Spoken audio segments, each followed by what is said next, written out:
बोलो श्री 1008 पौनी जी के चिंतामणि पारसनाथ भगवान की जय। सब दर्शन करके हर भक्त निकल जाता है, मगर इन प्रतिमाओं को नहीं समझ पाता है कि ये प्रतिमाएं कितनी बड़ी अतिशयकारी हैं। जो ये सारी प्रतिमाएं इस वेदी पर विराजमान है, 11वीं सदी की है, आज की नहीं है, 1100 वर्ष पहले की है। ये सारी प्रतिमाएं अतिशयकारी हैं। जो भक्त एक बार भाव से इन प्रतिमाओं के दर्शन करके जाता है, उस भक्त के सारे संकट अपने आप दूर होते चले जाएंगे।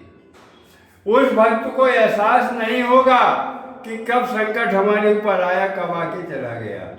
जब भक्त का बुलावा होता है तो आप लोग बगैर तैयारी बन के आओगे और दर्शन करके चले जाओगे।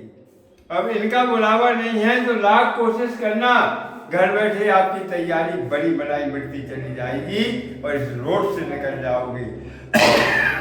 जब इनका बुलावा है तो आप लोग बगैर तैयारी बन के आओगे और दर्शन करके चले जाओगे।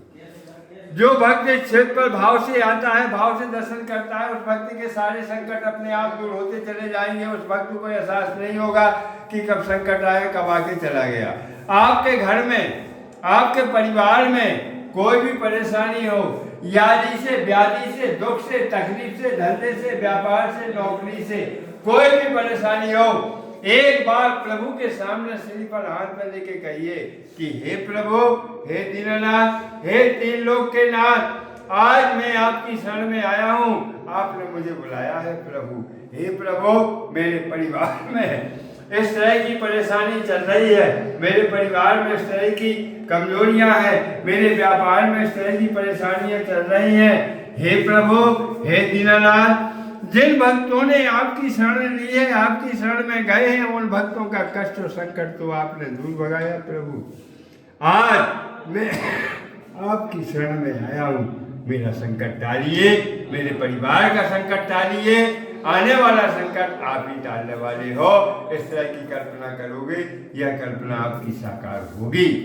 इस बात को आचार्य श्री विद्यासागर महाराज जी ने प्रमाणित किया कि मैं क्षेत्र पर जब पहला कदम उन्होंने रखा था 1981 में, मैं क्षेत्र पर सिर्फ 8 दिन के लिए आया था। अब मुझे 40 दिन रुकना पड़ा। यह क्षेत्र जीवन पर्यंत अतिशयकारी क्षेत्र है, क्योंकि इस क्षेत्र का रक्षक गुरुवर के सामने बोला कि हे गुरुवर, जब तक आप रुकोगे नहीं, इस क्षेत्र की काया नहीं पलटेगी। उसी समय गुरुवर ने इस क्षेत्र का नाम बदला था कुंडलगिरी। यह कुंडलगिरी क्षेत्र के नाम से जाना जाता है, क्योंकि गुरुजी ने नाम बदला था। गुरुजी रुके और क्षेत्र की काया पलटी और आप जैसे दानवीर आए, जो कमी थी क्षेत्र में पूर्ण भई। आए साहब तो पुण्य कमा के जाए, पुण्य का उपयोग लेके जाए, पुण्य की और क्योंकि आज का चबल पारसनाथ भगवान की जय।